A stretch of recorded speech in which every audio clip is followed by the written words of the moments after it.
Ceux-ci d'ailleurs le lui rendent bien et le disent très haut. D'abord les enfants. Maman Claire, je te remercie pour tout ce que tu fais pour nous. Dieu, nous t'en sommes reconnaissants, nous les enfants de relais, enfants, parents, nous te remercions et Dieu va beaucoup te bénir pour tous les services que tu nous rends. Les mamans. Claire Nissamba, en tant que maman détenue, je n'avais jamais imaginé que des personnes pouvaient se soucier de nous, de notre condition, se soucier même du bien-être de nos enfants. Vraiment, c'est avec des larmes aux yeux, des larmes d'émotion que je te bénis. Je te dis merci. Parce que grâce à toi, mes enfants et moi, nous sommes dans la joie. Claire Nissamba, tout ce que je peux dire, c'est que tu es une femme bénite. Continue ton œuvre. Dieu va faire beaucoup pour toi. Car les malheureux, non seulement à la prison centrale de Yaoundé, partout ailleurs, dans d'autres prisons, même dans les campagnes, ont besoin de toi. Tu es une maman au grand cœur. Merci. Claire, maman, Hélène, que ce que je vois aujourd'hui, pour moi, c'est un grand amour et rien de plus cher que l'amour. Quand il y a amour, il y a tout. Quand il y a amour, il y a tout. Quand il y a amour, Dieu est parmi nous. Merci, maman. Merci pour tous les efforts que tu fais pour ces enfants. C'est par la grâce de Dieu. Et qu'il te donne le courage de continuer tout le long de ta vie. Ce n'est pas donné à n'importe qui. Du courage. Et merci pour toute l'association aussi. Ce à quoi elle répond. Les enfants, je vous aime. Je vous aime très fort.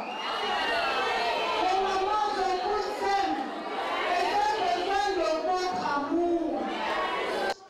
Mais au fait, on se demande bien dans quel registre classer la présidente du relais enfants-parents du Cameroun. Du côté des enfants ou alors des parents.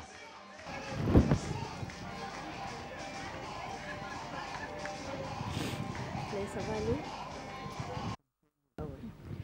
Vous êtes encore très ému parce que le reportage qui a été réalisé par Pierre Evende à la prison centrale de Koneng, ici même à Yaoundé. C'était à l'occasion à l'occasion de la fête des mères. Et puis journée de l'enfant africain avec les mineurs de la prison que nous accompagnons également. Donc, nous faisons beaucoup d'accompagnement psychosocial. Oui, donc vous ne vous occupez pas seulement des enfants à l'extérieur. Vous prenez également en charge ceux qui sont dans les prisons, ceux qui sont détenus. Oui, et on se retrouve là par hasard comme ça. Parce qu'un jour, j'ai rencontré une dame qui était en prison avec ses 8 enfants. Elle avait été mise en prison avec ses 8 enfants. Oui, il y avait une vindicte populaire dans son quartier et puis la gendarmerie est venue rafler. Et il y avait un mort d'homme, je crois que c'est un ancien à l'époque, je ne sais plus combien de temps ça fait. Et on a amené la dame, son mari et ses enfants, dont le dernier avait, je crois, 15 ans ou 15 ans et demi. Et puis il était au quartier des mineurs. Et la dame m'a approché, elle m'a dit, ça fait 3 mois que je suis là. J'arrive pas à voir mon fils. Est-ce que vous pouvez aussi faire le lien entre moi ici au quartier des femmes et puis mon fils? Donc je suis allée demander au régisseur l'autorisation d'aller au quartier de mineurs. Il a accepté. Et puis j'ai trouvé l'enfant, il était très malade. Il souffrait de tuberculose. Et j'ai dit, bon, ok, je ne vais pas dire à la maman, je vais d'abord faire soigner l'enfant. Et pendant que je partais rendre visite à l'enfant, je me suis rendu compte que les enfants tournaient en rond. Ils n'avaient rien à faire. On les occupait, mais c'était pas assez. Il y avait 4 tables d'école. Il y avait une grande salle. Je dis, mais voici une grande salle. Il y a 4 tables d'école. Ça veut dire qu'on peut créer une école digne de son nom dans cette prison.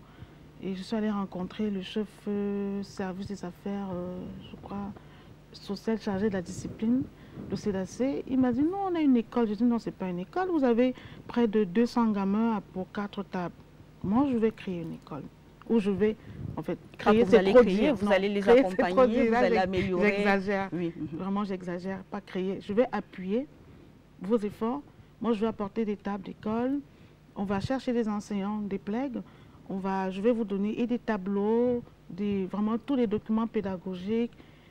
Puisque je suis chef d'établissement, on va créer un petit établissement, on va faire fonctionner quelque chose d'assez bien. Et puis j'ai écrit au ministre des enseignements secondaires à l'époque, j'ai écrit au ministre de l'éducation de base, que je voulais 50 tables d'école. J'ai rencontré finalement le secrétaire d'État aux enseignements secondaires, qui était très ému par l'histoire et puis qui m'a fait un mot et m'a envoyé à la délégation provinciale à l'époque pour qu'on me donne 50 tables d'école. Mais malheureusement, je suis arrivée, le délégué m'a dit non, il n'y a plus de tables. Je dis, bon, et le ministre de l'éducation de base m'a donné un rendez-vous, mais finalement, ça n'a pas eu lieu. Bon, bref, je suis rentrée, j'ai dit, mais je peux faire quelque chose, même si je n'ai pas pu obtenir les tables. J'avais 2 salles de classe qui étaient fermées au collège. J'ai appelé mon père, il y avait des tables. J'ai appelé mon père, je dis, est-ce que je peux avoir 100 tables, s'il te plaît? Et comme il ne me refuse jamais quelque chose.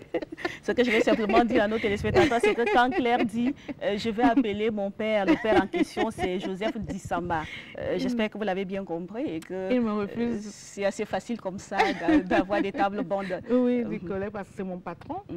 Donc, je ne peux pas me permettre de prendre les tables comme ça. Et puis, il m'a dit oui, je suis allée voir le régisseur qui m'a donné un camion. Et puis, les gardiens, on est partis, on a porté les tables.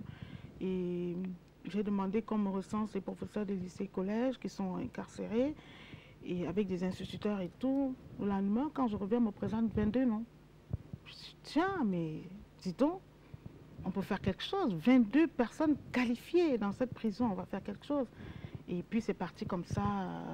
Le directeur de l'association, M. Abanda Hippolyte, qui est professeur de lycée-collège, Keplec, enseignant de français, c'est lui qui était non chargé maintenant de tout restructurer, d'organiser. Et puis c'est parti. Et j'ai fait acheter des cloisons. Donc on a cloisonné la grande salle. Je crois que c'était en 8 pièces. Et les classes partaient cette année de la CIL en première. Et il y a eu des enfants qui ont été présentés, je n'ai plus les statistiques en tête, je sais qu'il y a des enfants qui ont été présentés au CEP, au BPC et au probatoire. Et cette année-là, il y a un qui a eu son probatoire et l'année d'après, on a créé la